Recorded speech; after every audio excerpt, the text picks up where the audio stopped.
ili kuwasaidia ambao labda hawajasoma lile maandishi niliyoandika. Naomba nisimulie kidogo juu ya hiyo historia ya mchakato wa hoja ya wanawake kuamliwa katika daraja takatifu la ushemasi na ukasisi. Sio kwamba ni hoja ya muda mfupi, wala sio kwamba sasa ndio inajadiliwa. Hoja hii imejadiliwa katika kanisa hapa duniani kwa ujumla wake kwa miaka mingi. Kanisa Anglikano ulimwenguni limejadili kwa kina katika mikutano na makongamano yake mengi kwa siku nyingi, wakizungumzia ordination of women in the Anglican Communion. Kwenye primates meetings, Lambeth Conference, Anglican Consultative Council Bishops meetings, ya ordination ya wanawake imekuwa ni hoja ambayo imejadiliwa sana, mara nyingi sana. Kwa mfano mwaka 2010 tulikuwa na diocese 28 tulikuwa na majimbo 28 kati ya majimbo 38 ya Anglikana ambayo tayari yalikubali huduma ya wanawake kuwa makasisi. Na madiocese 17 yaliondoa vikwazo vyovyote vile kwa huduma ya wanawake kuwa maaskofu. Katika kanisa Anglikana Tanzania hoja hii ilishajadiliwa sana, hata ikawekewa msimamo kwa hoja hii kwenye madiocese mbalimbali. Diocese kwa mfano ya kwetu na madiocese mengine walishirikishwa makasisi waumini wote katika kutafakari na hatimaye kuweka msimamo. Sasa hoja hii ilishazungumzwa sana, na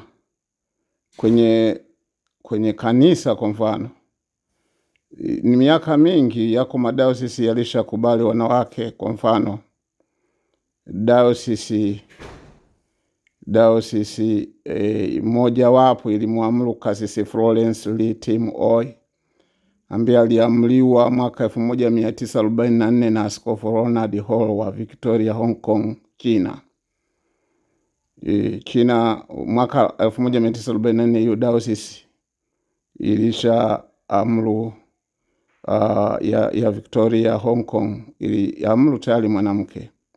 Mwaka 1971 Jane Huang na Joyce Barnett waliamuliwa kuwa makasisi na Askofu Gilbert Baker. Mwaka 74 wanawake 11 waliamuliwa kuwa makasisi huko Philadelphia na Pennsylvania, USA. Mwaka 75 wanawake 4 waliamuliwa huko Washington. 4 waliamuliwa huko Washington DC. Mwaka 1975 sinodi ya Canada ilikubali wanawake waamliwe, wanawake 6 waliamliwa. Mwaka 1992 Church of England waliidhinisha wanawake waamliwe, na mwaka 1994 waliwaamuru wanawake kuwa makasisi. Sasa hiyo ndio Uingereza, ni mwaka 1994. Lambeth Conference katika mkutano wake wa mwaka 1968 mpaka 1970 na ule wa 1978 walikuwa wanajadili hoja hii, na wakaweka mkwazo kwamba jambo hili liwe linajadiliwa katika majimbo, yani provinces zote. Katika kanisa Anglikana Tanzania, kikao cha kamati ya theolojia na imani ya jimbo kilichofanyika Dodoma tarehe 26 Machi kiliwaagiza Reverend Canon Benedict Kasigala. Huyu sasa Mungu alimtwaa, amepumzika. Alikuwa ni wa diocese ya Western Tanganyika DWT, na wakati huo Reverend Canon John Simalenga, baadaye akiwa askofu wa Southwest Tanganyika.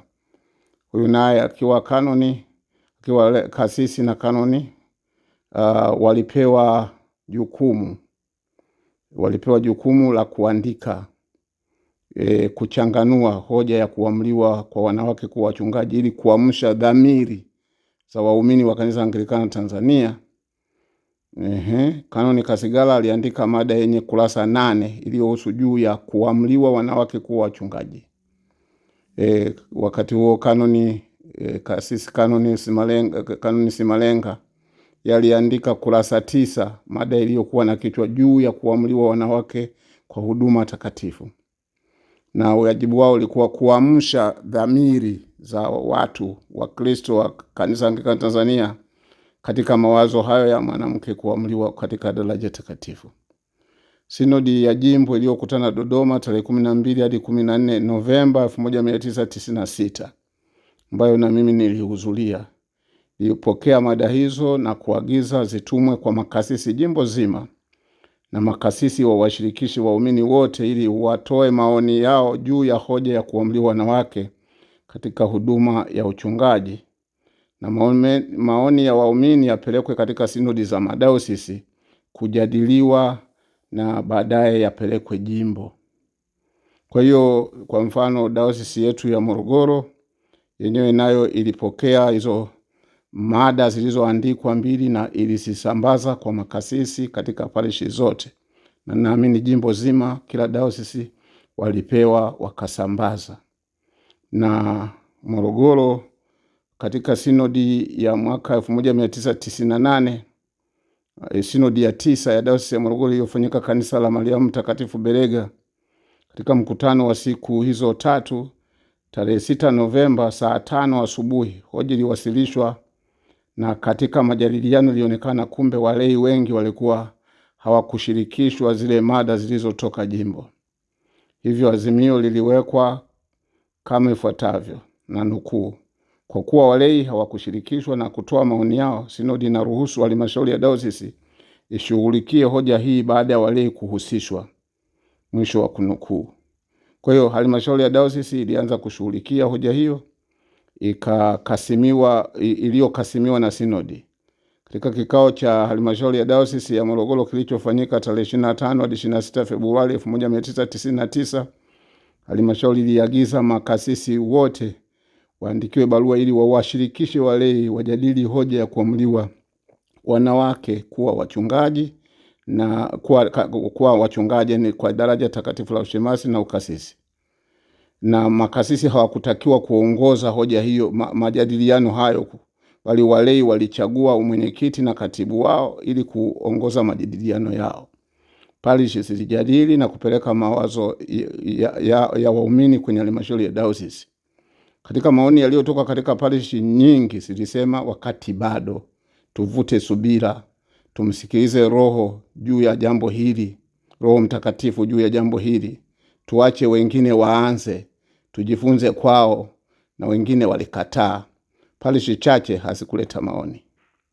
Dayosisi yetu ilipeleka mawazo yaliyopokelewa na yaliyopitishwa kwenye sinodi huko jimbo. Sasa jimbo, hoja ya kuamliwa wanawake yenyewe inahusu imani na taratibu, na kwa msingi huo ni hoja ambayo ilihitaji makubaliano ya jimbo zima.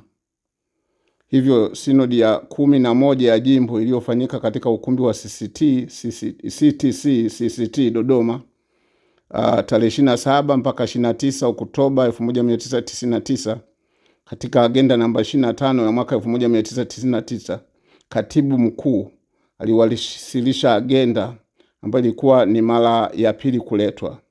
Wajumbe walijadili hoja hiyo kwa nyumba, na kisha sinodi ikatoa maamuzi au msimamo wa jimbo juu ya hoja hii.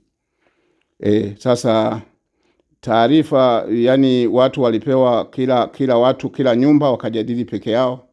Kwa nyumba ya makasisi walikuwa 27, 14 walisema hapana, na 11 walisema wakati bado, na kasisi mmoja alikuwa neutral, hakukataa wala hakukubali, na mmoja aliguna.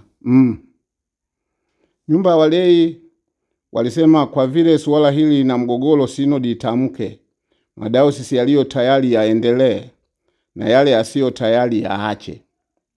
Nyumba ya maaskofu walikuwa 11 wakati ule. Walisema walio wengi jimbo haliko tayari kuwawekea wanawake kuwa mashemasi na makasisi. Hata hivyo, kwa wale walio tayari waendelee, isipokuwa wawekewe utaratibu wa kanuni za kufuatwa ili kutekeleza jambo hili. Maaskofu 5 walipiga kula, maaskofu 5 walisema hapana. Maaskofu 5 walisema wakati bado. Askofu mmoja alisema ndio. Bila shaka utaelewa huyu askofu alikuwa ni nani, kwa sababu huyu ndiye alikuwa ameleta changamoto kubwa. Kama atakumbukwa katika jimbo la Tanzania, yeye basi ndio askofu wa kwanza aliyechochea sana hata madayosisi mengine kuanza kuweka wanawake, kuwakubali wanawake katika daraja takatifu. Kwa hiyo sinodi ya jimbo iliunda kamati ya kutengeneza tamko la sinodi kuhusu hoja hiyo ya kuamuru wanawake kuwa makasisi. Msimamo wa kanisa Anglikana Tanzania kuhusu kuamuru wanawake kuwa wachungaji, azimio lilikuwa hivi: kwa kuwa sehemu kubwa ya jimbo bado haijakubali kuamuru wanawake kuwa mashemasi na makasisi, na kwa kuwa kuna dayosisi iliyo tayari, maana yake hiyo dayosisi ilikuwa DCT, sinodi inaagiza kwamba dayosisi iliyo tayari inaweza kuwaamuru wanawake kuwa makasisi na mashemasi kwa kufuata utaratibu utakaowekwa na nyumba ya maaskofu. Na hili nalo tamko lilipigiwa kura. Matokeo yalikuwa kama ifuatavyo: waliosema ndio 42, waliosema hapana 3, wasiokuwa upande wote 6, wajumbe walikuwa 51. Hivyo ndivyo ilivyopitishwa tamko hilo, na huo ndio msimamo wa kanisa Anglikana Tanzania kuhusu wanawake kuamriwa katika huduma ya ushemasi na ukasisi. Niishie hapa kwanza kwa leo. Nitaendelea baadaye na historia ilivyoendelea.